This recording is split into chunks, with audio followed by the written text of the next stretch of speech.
Coffee, lifeblood. Today, I'm here to talk to you about Shrink Fit holders. Now, you can see in the background, you might recognize the guy over here. He recently created an entire tool setup version, and if you haven't seen the video, I'll post the link in the comments because it's like a machinist dream. But I wanted to talk to you about Shrink Fit, and this section of the video I wanted to share with you because it actually goes over the benefits, and I'm just going to step through some of these with you and talk to you a little bit more about where this really I see fitting into industry and successful applications. Let's watch a little bit of this video together. All right, boom.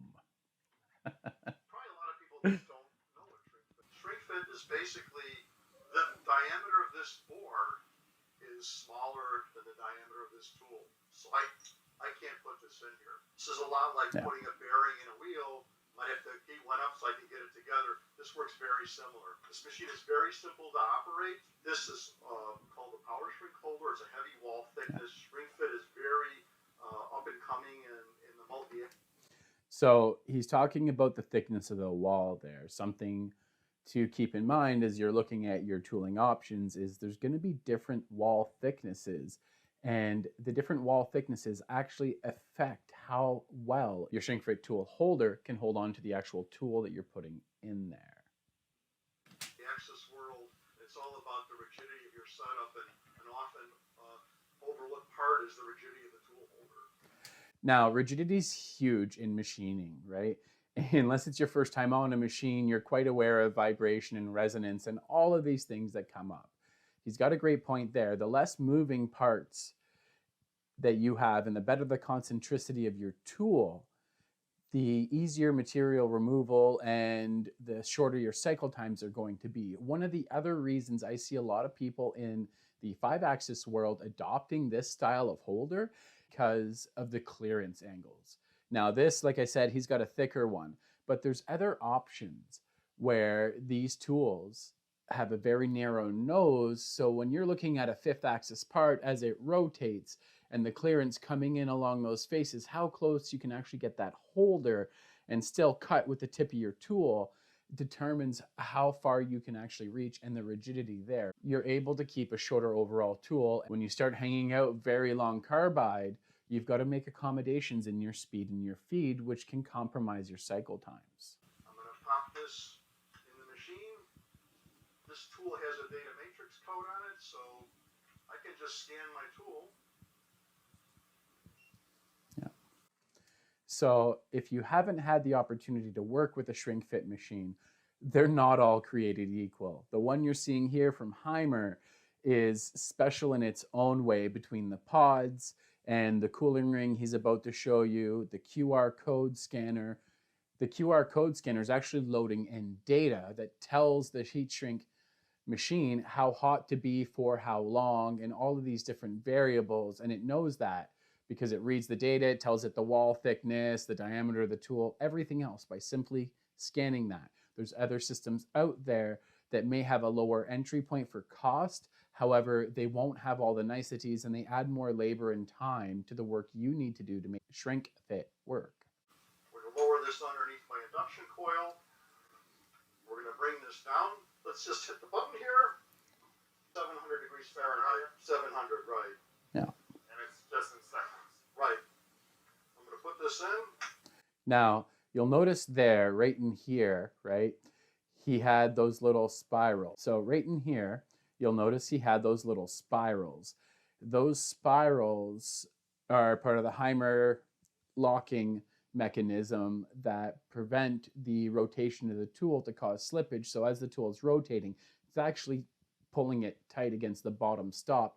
So if you need to adjust your extension, it's important to make sure you have a stop inside your holder that you can bring up to the bottom of your tool so it's not just free floating. My safe lock, it grabs. I'm going to bring it over here. And I have a closed loop chilling system where I'm circulating a refrigerated coolant through this cooling body contact. You can see it here. I have a red light. A little LED has gone red now. And so this is going to take about 30 seconds. And when operator to touch. So it goes up to 700 degrees, and then drops down to what? Down to room temperature. Okay. So Yeah. cool enough to the touch. This machine is capable of shrinking between 1/8 diameter up to 1.25 inch diameter, and this machine is optionally equipped with the heavy-duty coil, which will allow us to shrink up to a 2-inch diameter tool in a shrink fit holder. This is what we call a spider. This is set up now for the 50 taper for the Doosan NHM 6300. But when I come over to the 40 taper Doosan, I just pop that out, and now I have 40 taper, I have Capto, I have BT30.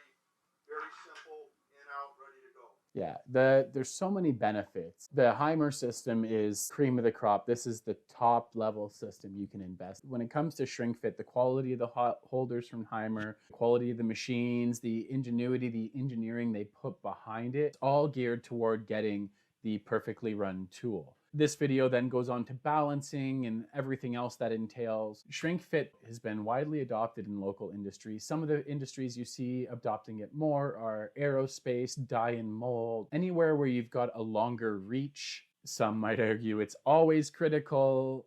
I mean, I advocate for run out and balancing and all of that. Not because it helps me. I sell way less tools. I sell way less cutting tools. When you balance and you use good runouts of the heat shrink or the hydraulic chocks I was talking about earlier in the week, these are all ways that you reduce your consumable tooling cost. Hell, really, I should be on here saying, don't balance your tools.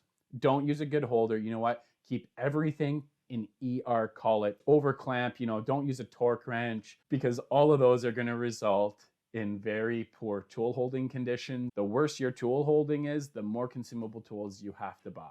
We actually have a special on right now, and I just want to break that down a little bit for you. They break down the pricing, everything else. What I really want to highlight here is the special offers and what they include. Offers include, you get the Power Clamp Special Edition Shrink Fit machine with one standard taper pot. So if your majority of your shop is HSK 63A, you would start with that. I'd recommend you start with the most common taper. That'll see the biggest return on your investment right off the go. 10 tool holders. One of the negatives normally when you invest, then you've got to get holders and you've got to get everything else. The ultimate kit to get you started.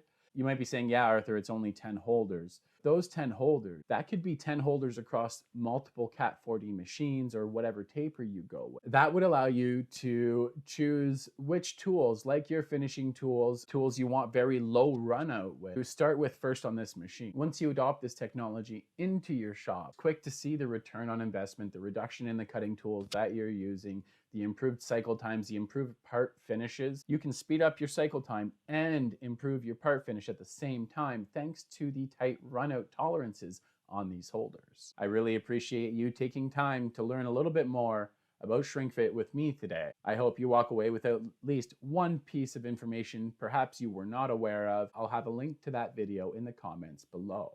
Until the next video, keep your spindles turning and earning.